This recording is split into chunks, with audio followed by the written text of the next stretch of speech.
Ռեոփեն մեդիայի ուղիղ եթերում իր աշխատանքն է սկսում Re-News լրատվականը, տաղավարում աշխատում է Լուսինե Ղարսյանը, բարի լույս։ Քննչական կոմիտեն քրեական գործ է հարուցել ու ձերբակալել Արագածոտնի թեմի առաջնորդին, ապա կալանավորել։ Մայրաթորի տեղեկություններով բերման են ենթարկվել թեմի 12 քահանաներ, իրականացվել է 2 տասնյակ վայրի խոզարկություն։ Պարզվել է, որ քրեական գործը հարուցվել է հավաքներին մասնակցել հարկադրելու հոդվածով։ Մեկ ամիս առաջ թեմի քահանաներից մեկն էր հանրային հեռուստաընկերության հետ հարցազրույցում ասել, որ իրեն հարկադրել են մասնակցել ընդդիմության 2021 թվականի հանրահավաքներին։ Ակտիվիստ Դանիել Իանիսյանը դիմել է իրավապահներին, որ պարզեն հարկադրել են նրան մասնակցել ընդդիմության հանրահավաքներին, թե ոչ, հարուցվել է քրեական գործ։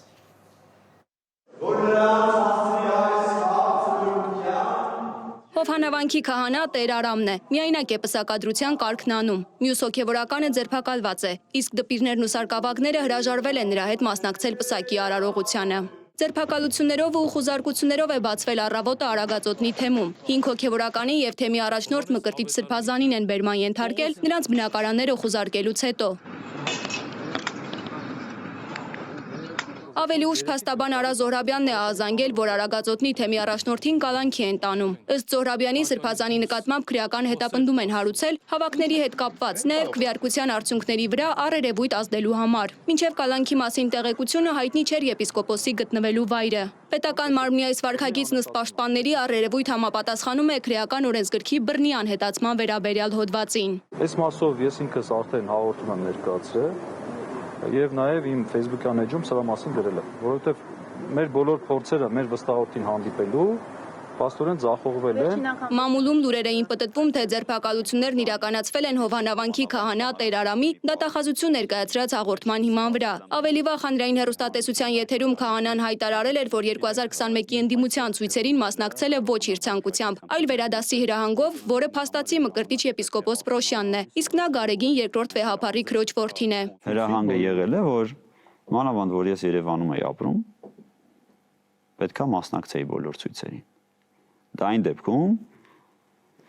որ ինձ վանքում սպասում են շատ մարդիկ, ովքեր որ Աստծո խոսքի կարիքն ու պակասը ունեին։ Ասենք որ ասեք չեմ գնում ցույցի, ինչ պետք է լիներ։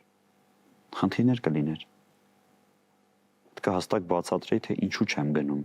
Ուրեմն քաղաքական այլ հայացքներ ունեմ, եթե չեմ գնում։ Տեր Արամը 24 News-ի հետ զրույցում հերքել է շրջանառվող լուրերը, ասելով, որ նրանցից է լսում հոգևորականների ձերբակալության մասին եւ հարցազրույցից բացի որևէ տեղ ինքը հաղորդում չի ներկայացրել։ Ավելի ուշ քննչական կոմիտեն պաշտոնական հաղորդագրություն տարածեց։ Իշխանական կամ ծառայողական լիազորությունները կամ դրանցով պայմանավորված ազդեցությունն օգտագործելով հավաք անցկացնելուն կամ դրան մասնակցելուն խոչընդոտելուն կամ հարկադրելուն նյութապես շահագրգռելու դեպքի առիթով նախաձեռնված քրեական վարույթի նախաքննության շրջանակում կատարվում են վարութային եւ ապացուցողական անհրաժեշտ գործողություններ։ Երևանի քննչական կոմիտեում էին Տեր Մանուկ, Տեր Հայկ, Տեր Մկրտիչ, Տեր Ղևոնդ, Տեր Փառեն քահանաները։ Ավելի ուշ Բաքում հավաքված փաստաբանները հայտնել են, որ եւս մեկ հոգևորականի են ձերբակալել եւ բերում են քննչական կոմիտե։ Սաղմոսավանքի հովիվ Տեր Փառենն առանց ցուցմունք տալու ժամեր անց դուրս է եկել շենքից, վաղը պաշտպանի հետ ներկայանալու պայմանով։ Բերման ենթարկված հոգևորականներն ունեն վկայի կարգավիճակ։ Իրենք արգելանքի տակ այս պահին չեն գտնվում, նրանց ազատությունը սահմանափակված չէ,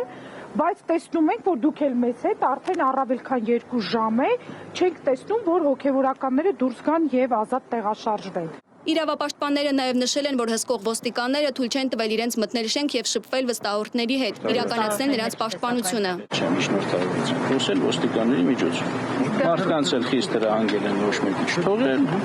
իրանք էլ տոնցխելով փորձում։ Ավելի ուշ հայտնի դարձավ, որ Արագածոտնի առաջնորդարանից քննիչները մեծ քանակությամբ իրեր են հանել, այդ թվում համակարգիչներ եւ թղթապանակներ։ Մերի Դանիելյան, Reopen Media։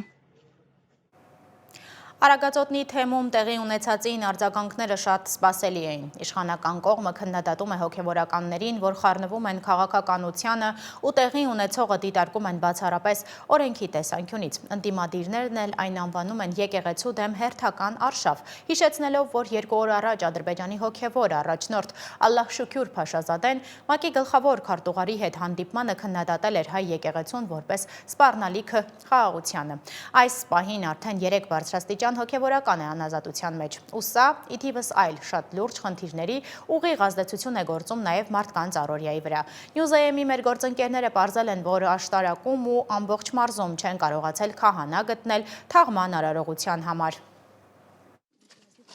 Գնացի քաղաք, եկա տեսա արդեն լցվել են ու տարել են, բայց ում են տարել, որտեղ են տարել, չգիտեմ։ Արագածոտնի թեմի առաջնորդ Մկրտիչ եպիսկոպոս Պրոշյանին են տարել իրավապահ մարմինները ու էլի 5 հոգևորականի։ Հոգևոր ճգնաժամ էր մարզում առավոտյան։ Սգոսրահներում թաղման արարողություններն անցկացնող քահանա չէր մնացել։ Մատաղի ժամանակ ստեղ ասել գցելու տեղ չի լինում, հիմա մարդ չկա կանգնած։ Ուղղակի էսի կոռեկտ չի, էսի շատ վատ է, որ եկեղեցու դուռը հենց այս պահին փակա։ Զարմանում են աշտարակցիները, ինչու հավատացյալ հոտից ոչ մեկը չկար, որ առաջնորդարանի ու իրավապահների արանքում կանգներ։ Այս ամենի մեղավորը մենք բոլորս ենք, մեծից մինչև փոքր, որովհետև չենք պայքարում մեր հայրենիքի համար։ Կույր պիտի լինել չհասկանալու համար, որ այդ արշավի մի տեսակ նաև շրջանակներում այս ամեն ինչ որ տեղի ունի։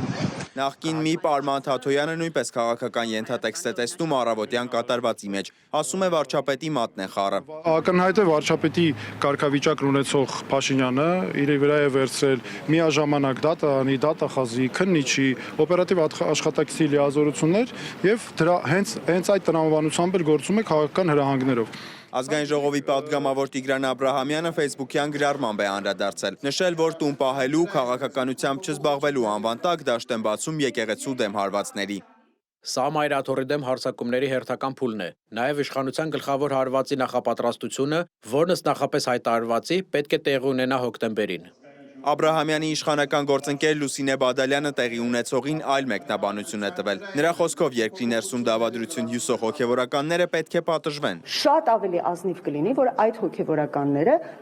հանեն իրենց հագուստը եւ զբաղվեն քաղաքականությամբ, վերջ։ Իսկ եթե նրանք շարունակում են մնալ հոգևորական եւ այդ քողի ներքո անել որևէ դավադրություններ երկրի ներսում, ապա նրանք պիտի պատժվեն օրենքի ողջ խստությամբ։ Արման Թաթոյանը մեր երկրից դուրս է տեսնում խնդիրը, ասում է նման են Ադրբեջանի հոգևոր առաջնորդի ու մեր քաղաքական ղեկավարության խոսույթները։ Ընդամենը մի քանի օր առաջ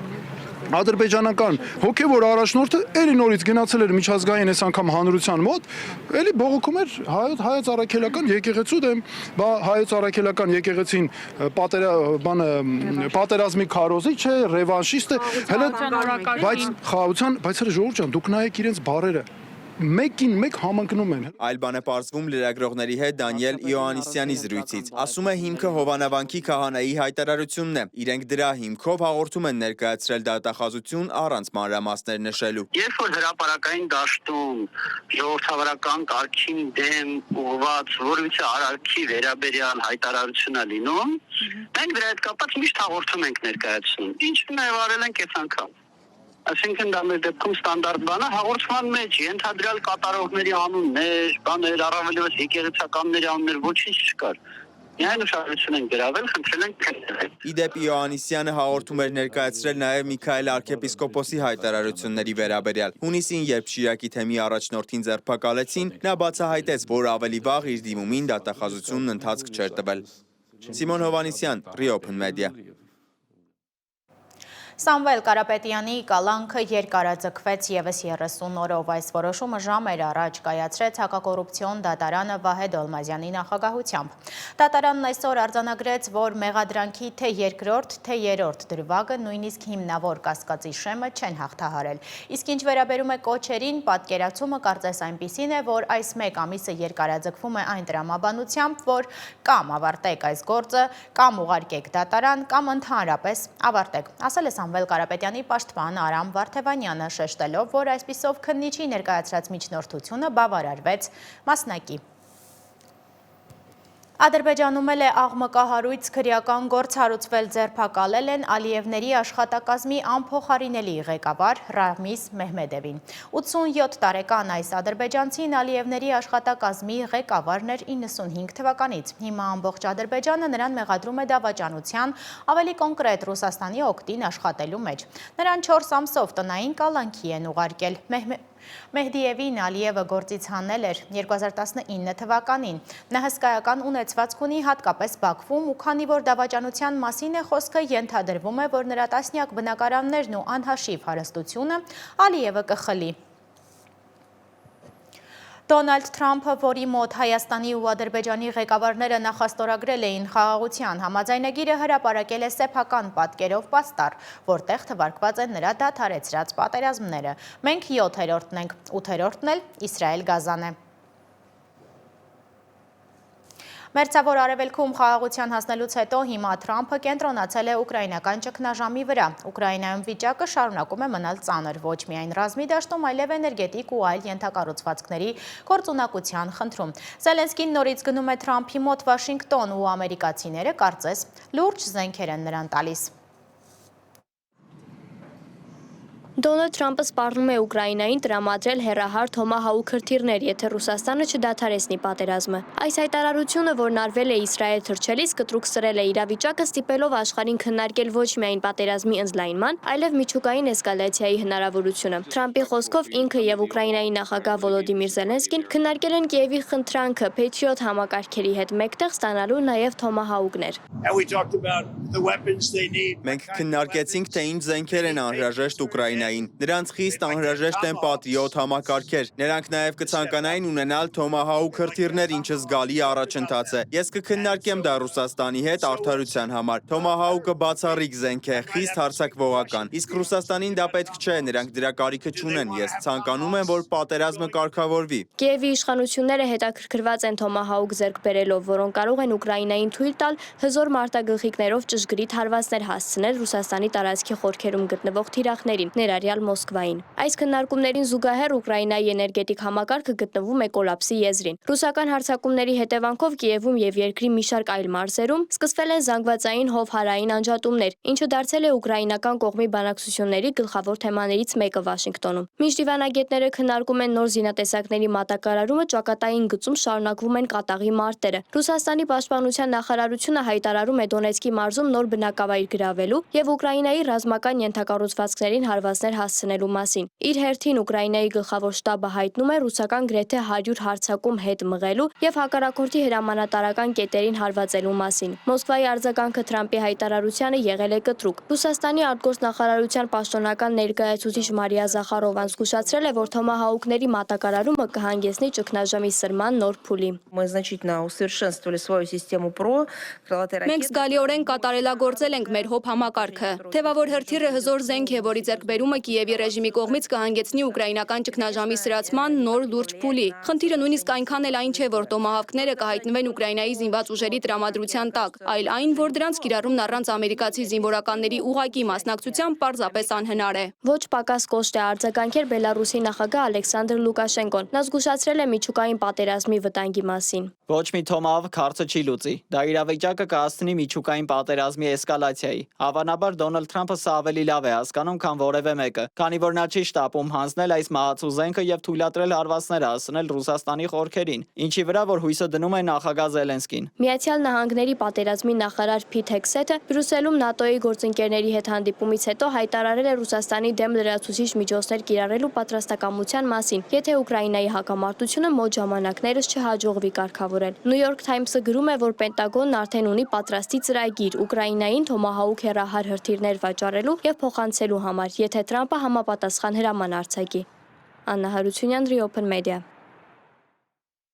Հաստատվող խաղաղությունների կողքին նոր պատերազմներ են սկսվում, Պակիստանն ու Աֆղանստանն են բախվել։ Աֆղանստանում, որտեղ ամերիկացիների հեռանալուց հետո իշխանությունը հետ վերցրին թալիբները, չեն հասկանում իրենցից ինչ է ուզում Պակիստանը, իսկ Պակիստանն ընդհանրապես պահանջում է սահմանային հատվածում ահաբեկիչներին ոչ թե օգնել, այլ բռնել։ Թալիբներն էլ, որոնց անցյալի մասին միջազգային հանրությունը լավ է հիշում, լավ չեն պատկերացնում, թե ինչու պետք է բռնեն անվերահսկելի զինյալ խմբավորումներին։ Հետաքրքիր է, որ այս դիմակայության ֆոնին ջերմ հանրապետություններ են հաստատել Աֆղանստանն ու Հնդկաստանը, որը Պակիստանի ավանդական թշնամին է։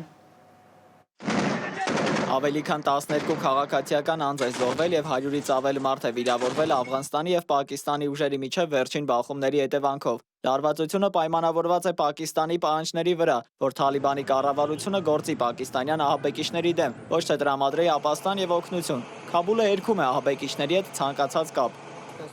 Ինչպես գիտեք, անցած Կիրակի օրվանից արտակարգ դրություն է հայտարարված։ 3 գիշեր Աֆղանստանի ուժերը Պակիստանից վրեժ լուծելու նպատակով հարձակում են սկսել։ Մոջահեդականները խիստ ոգևորված են, գրավել են նրանց բազմաթիվ հենակետերը։ Մեր ուժերի մարտական ոգին շատ բարձր է։ Բախումները ամենամահաբերն են 2021 թվականի թալիբների իշխանությունը զավթելուց ի վեր։ Հանգեցրել են սահմանային անցակետերի փակման, առևտրի դադարեցման եւ բեռնված տրանսպորտային միջոցների խցանման, քանի որ Պակիստանը հիմնականում ատակարարն է աղքատ Աֆղանստանի համար։ Մենք առավոտյան հասանք այստեղ եւ ռմբակոծությունը սկսվեց։ Սրանք մահմեդականներին վայել արարքներ չեն։ Մենք թակարդում ենք առանց փողի, առանց հեռանալու հնարավորության։ Սա է այն, ինչ նրանք անվանում են մուսուլմանական եղբայրություն։ Մենք պարզապես փորձում ենք գոյատևել, ավելի լավ կլիներ սպանել մեզ։ Լարվածության ֆոնին Աֆղանստանի արտգործնախարար Ամիր Խան Մութահաքին հայտարարել է, որ Հնդկաստանը կվերաբացի 4 տարի առաջ փակված իր դեսպանատունը Քաբուլում։ 2021 թվականից ի վեր Հնդկաստան կատարած առաջին այցի ժամանակ։ Այս քայլը զգալիորեն ընդլայնում է Թալիբանի կառավարության դիվանագիտական կապերը, որը ձգտում է տարածաշրջանային տերությունների հետ խորացնել տնտեսական հարաբերությունները եւ հասնել միջազգային ճանաչման։ हिंदुस्तान और अफगानिस्तान के ताल्लुकात रोज बरोज Հնդկաստանի եւ Աֆղանստանի միջև հարաբերություններն օրեցօր բարելավվում են։ Ուստի սա մեր առաջին այցն է Հնդկաստան։ Այսօր որոշում է կայացվել, որ Հնդկաստանը Քաբուլում իր տեխնիկական առաքելության մակարդակը կբարձրացնի հասցնելով դիվանագիտականի։ Իսկ մեր դիվանագետները կժամանեն Դելհի։ Այսպիսով մեր նպատակն է աստիճանաբար հասնել հարաբերությունների լիարժեք կարգավորման։ Լարվածության ֆոնին մտահոգություն է հայտնել նաև Չինաստանը, կողմերին կոչ արել զսպվածություն ցուցաբերել եւ հայտարարել է հարաբերությունների կարգավորմանը նպաստելու իր պատրաստակամության մասին։ Չինաստանը պատրաստ է շարունակելու իր կառուցողական դերակատարումն ունենալ Պակիստանը-աֆղանական հարաբերությունների բարելավման եւ զարգացման գործում։ Չինաստանը երկու կողմերին կոչ է արել կոնկրետ միջոցներ ձեռնարկել տարածաշրջանում չինացի անձնակազմի, նախագծերի եւ հաստատությունների անվտանգությունն ապահովելու համար։ Պակիստանի հետ ռազմական հակամարտության սրմանը զուգահեռ Թալիբանը դիվանագիտական նշանակալի հաջողություն է արձանագրում Հնդկաստանի հետ, ինչը բացահայտում է Աֆղանստանի արտաքին քաղաքականության մեջ նոր ուղղության որդեգրումը։ Դավիթ Գենջոյան, Ռիոփն մեդիա։ Ու քանի որ մի պատերազմ դադարեցնում այս մյուսն է սկսվում, Դոնալդ Թրամփը կարող է հանգիստ վերադառնալ իր սիրելի գործին՝ Չինաստանի հետ առևտրային պատերազմին։ Այս երկու գերհզոր տնտեսությունների միջև մաքսատուրքերի փոխհրաձգությունը սպառնում է ամբողջ աշխարհի տնտեսությանը։ Այս զարգացումները նոր թափ են ստացել Թրամփի ու Սի Ցինպինի նոյեմբերի 1-ին սպասվող հանդիպմանն ընդառաջ։ Այդ օրը կարող են ընդունվել շատ լուրջ որոշումներ։ Աշխարհի երկու խոշորագույն տնտեսությունների միջև դիմակայությունը կրկին թեժանում է։ Այն բանից հետո, երբ տարեսկզբին Վաշինգտոնն ու Պեկինը թվում էր համաձայնության էին եկել մաքսատուրքերի հրադադարի շուրջ, հիմա պարզվում է դա լռություն էր փոթորկից առաջ։ Կողմերը սկսել են մեկը մյուսի համար նավահանգստային նոր վճարներ սահմանել, ինչը դառնալու է ապրանքների թանկացման եւ աշխարհում տնտեսական նոր ցնցումների պատճառ։ Ամեն ինչ սկսվեց նախօրեին, միմյանց նավերի համար նոր վճարներ սկսեցին գործել։ Ի պատասխան փայտանյութի եւ կահույքի վրա սահմանած ամերիկյան մաքսատուրքերի, Չինաստանը խստացրեց վերահսկողությունը հազվագյուտ մետաղների արտահանման վրա։ Չինաստանը այս հակաքայլերով ընդհանրապես պաշտպանվում է, ցանկանում է, որ չոտնահարվեն չինական ձեռնարկությունների օրինական իրավունքներն ու շահերը։ Երկխոսության կոչերը կարծես չեն հասնում Սպիտակ տուն, նախագահ Դոնալդ Թրամփը Պեկինի քայլերին արձագանքել է իրեն բնորոշ կոշտ ոճով, սպառնալով Չինաստանին լրացուցիչ 100%-անոց մաքսատուրքով։ Սակայն ոչ բոլորն են հավատում, որ Թրամփը կգնա նման ծայրահեղ քայլերի։ Վերլուծաբանները նշում են, որ սա կարող է լինել բանակցային դիրքերը ամրապնդելու մարտավարություն նախագահ Սիի հետ սպասվող հանդիպումից առաջ։ Անսպասելիորեն նրանք հանդես եկան այս ամբողջ ներմուծման եւ արտահանման գաղափարով, որի մասին ոչ ոք ոչինչ չգիտեր։ Պետք է սպասենք ու տեսնենք, թե ինչ կլինի։ Կարծում եմ, երկու կողմերի համար շատ բան է դրված խաղաղասեղանին, որպեսզի նրանք հանդիպեն։ Եթե Թրամփն ու Սին չհանդիպեն, աշխարհի մնացած մասը, հատկապես շուկաները, դրան լավ չեն արձագանքի։ Այս պայմաններում որոշ փորձագետներ կոչ են անում Վաշինգտոնին վերանայել իրենց մոտեցումը Չինաստանի նկատմամբ առճակատումից անցնելով երկխոսության։ Երբ Ամերիկայի Միացյալ Նահանգները պարծենում էր իր համաշխարհային գերակայությամբ, Չինաստանը պարզապես շարունակում էր աճել։ Չինաստանը վտանգ չէ, խոսեք Չինաստանի հետ, համագործակցեք Չինաստանի հետ, վարեք դիվանագիտություն։ Ինչպես կարող է գլոբալ հակամարտությունը անդրադառնալ Հայաստանի տնտեսության վրա։ Ազդեցություններ կարող են լինել իհարկե եւ կլինեն, բայց դրանք շատ մեծ չեն կարող լինել, ապրանքաշրջանառությունը երկու երկրների հետ, հատկապես Միացյալ Նահանգների հետ, այդքան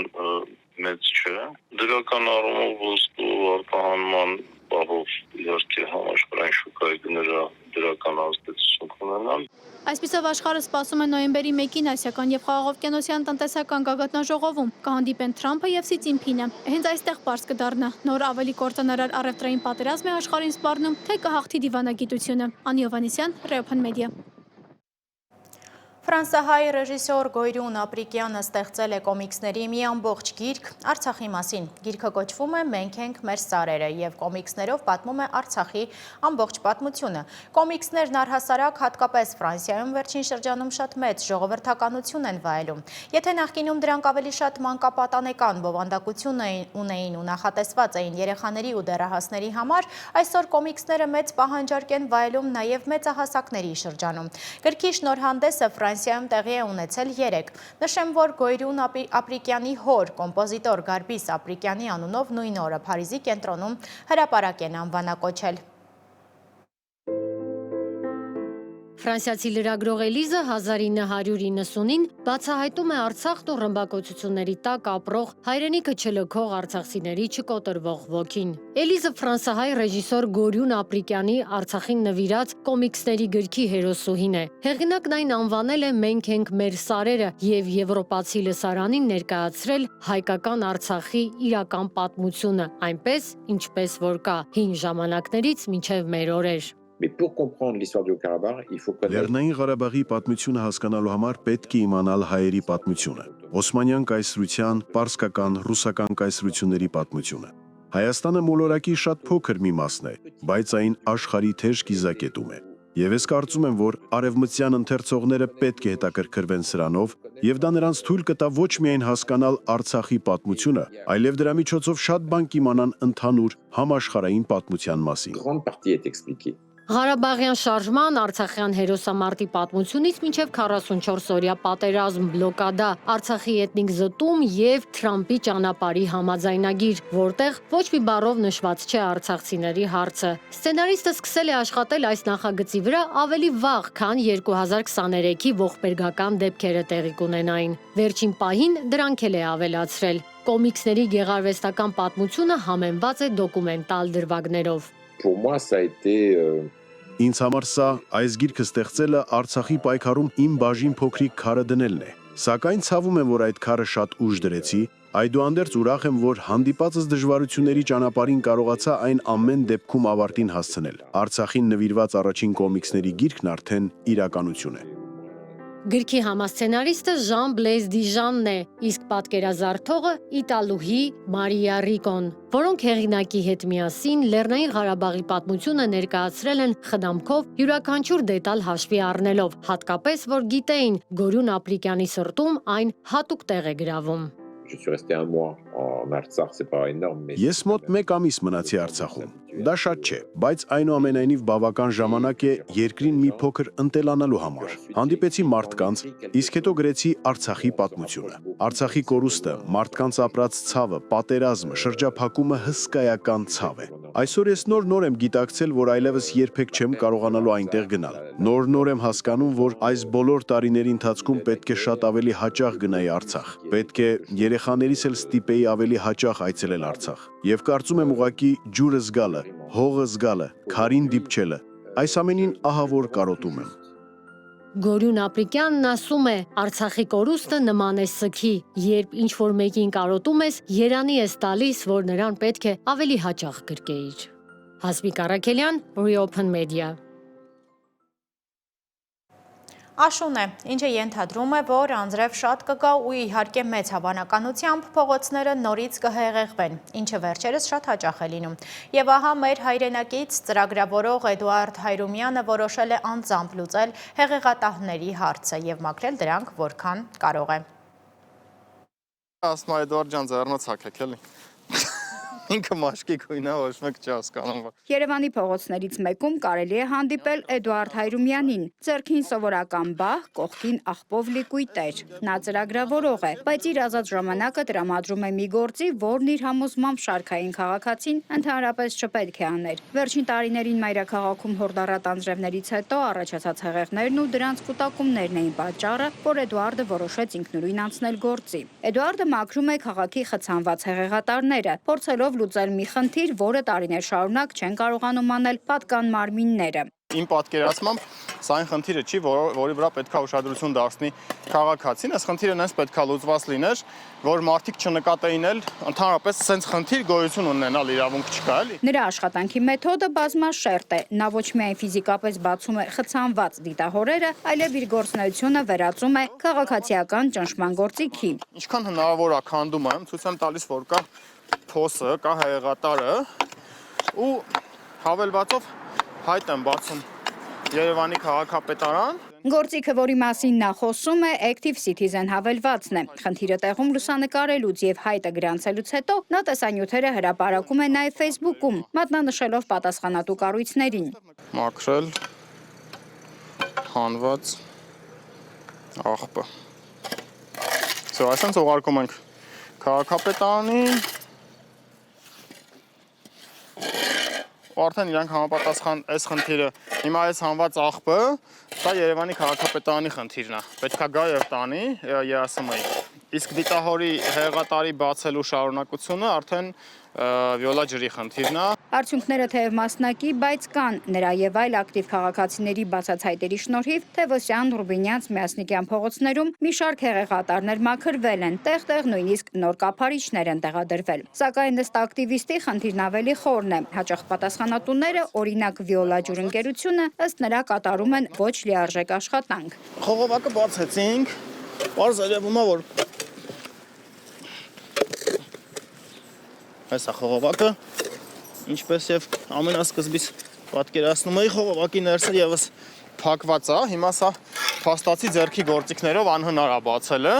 Նրա խոսքով հատուկ տեխնիկա, որի օգնությամբ կարող է րոպեների ընթացքում մաքրել խողովակները, հազվադեպ է կիրառում։ Փոխարենը աշխատակիցները գալիս են դույլերով ու բահերով, կրկնելով այն, ինչ ակտիվիստն արդեն արել է։ Էդուարդ Հայրումյանն այս գործով զբաղվում է արդեն 5 տարուց ավելի։ Երևանի պետական համալսարանի շրջանավարտ է։ Արմատներով Արցախից է, մինչև 2008 թվականն ապրել է Ստեփանակերտում։ Նրա գործունեությունը միայն հեղեղատարներով չի սահմանափակվում։ Ես աշխատում եմ իմ օրվա գրաֆիկի մի հատվածը, դա կլինի մի ժամ, կես ժամ, 10 րոպե, թե ինչքան, տրամադրել քաղաքին։ Եթե ինչ-որ գործ չեմ նախաձեռնում այդ ընթացքում, ապա գոնե մի 5-10 հատ հայտ եմ բացում, թեժգից եմ զանգում, կլինի դա գիշերային լուսավորություն, 4 ծառերի հետ, փողոցի մաքրություն, չգիտեմ, մայթի ասֆալտ, քանդված եզրաքար, նստարանի վերանորոգում։ Այդ ամենից զատ Էդուարդը կազմակերպում է նաև շաբաթօրյակներ եւ ծառատունկեր, հիմնականում սեփական միջոցներով ու անձնական գործիքներով։ Էդուարդի գլխավոր նպատակը, սակայն ոչ այնքան խնդիրները միայնակ լուծելն է, որքան մարդկանց մեջ անտարբերությունը վերացնելը, սրտացավությամբ վարակելը։ Ամենակարևոր կոմպոնենտը իմ բլոգի վարման հետ է, որ մարդկանց մեջ արթնացնենք անտարբեր չլինելը, որպեսզի մարդիկ իրենց շրջակայքի, իրենց բակի առնվազն նկատմամբ չլինեն անտարբեր ու չհանդուրժեն այն ամեն վատը, ինչ տեսնում են իրենց կողքը։ Եվ մինչ պատկան մարմինները շարունակում են իրենց բնորոշ իներտությամբ արձագանքել խնդիրներին, Էդուարդը հերթական դիտահորի մոտ ցույց է տալիս բացված, բայց դեռևս աղբով լի խողովակը։ Նա հանգիստ, բայց վստահորեն նորից բացում է հավելվածը, եւս մեկ անգամ հիշեցնելով, որ քաղաքը պատկանում է իր քաղաքացիներին։ Նարինե Ղուկասյան, Վարդան Պողոսյան, Reopen Media։ Ֆուտբոլի աշխարհի առաջնության եվրոպական գոտու ընտրական մրցաշարի F խմբի 4-րդ տուրում Հայաստանի հավաքականը Դուբլինում հյուրընկալվեց Իռլանդիայի հավաքականին եւ պարտվեց 0-1 հաշվով։ 52-րդ րոպեին մրցակցի դեմքին գլխով հարվածելու համար կարմիր քարտ ստացավ թիմի ավագ Տիգրան Բարսեղյանը։ Մինչև այդ պահը խաղն ընթանում էր մեր թիմի առավելությամբ։ Իռլանդիան թվային առավելությունը գոլի վերածեց 70-րդ րոպեին։ Հայաստանի հավաքականը 3 միավորով նահանջ պահանջեց վերջին տեղ։ Հավաքականի գլխավոր մարզիչ Եղիշե Մելիքյանը խաղից հետո ասել է, որ կարմիր քարտը կոտրեց թիմի խաղը։ Բարսեղյանի Արարքի եւ ազգային թիմի խաղը ձախողելու համար Մելիքյանը ներողություն է խնդրել երկրպագուներից։ Մենք շատ լավ պատրաստվել էինք։ Մենք խաղից առաջ գիտենք, որ մրցակից մարզիչը կփոխի սխեման, մենք հասցրեցինք ռեակցիա տալ, պրոտիվայադը գտանք եւ կարողանում էինք փակել եւ ունենալ մեր մոմենտները։ Ես վստահ եմ, որ մենք կարող ենք հաջողության հասնել 11-11-ի դեմ, բայց երբ մնացինք 10 հոգով, ես չվախեցա գնայի վաբանկ եւ փոխեցի սխեման։ Ես խաղի ընթացքում փոխել եմ 3 անգամ սխեման, մեկը ընդմիջմանը, մեկը 10 հոգու ժամանակ եւ ցանկանում էի իմ թիմին ինչ-որ բանով օգնել, բայց մոտիկ էինք, որ արդյունքը լիներ այլ։ Բայց ցավոք սենց է, բայց սա մեծ փորձ է մեր համար եւ վստահ եմ, որ մենք ճիշտ ճանապարհի վրա ենք, կարևոր է ոգին պահել, միասին լինել ու շարժվել առաջ, նվիրված։ Այս ժամի համար նախատեսել էինք այսքանը, մեր հաջորդ թողարկումը ժամը 13-ին է, իսկ ես ձեզ հրաժեշտ եմ տալիս։ Բարին էլ ձեզ։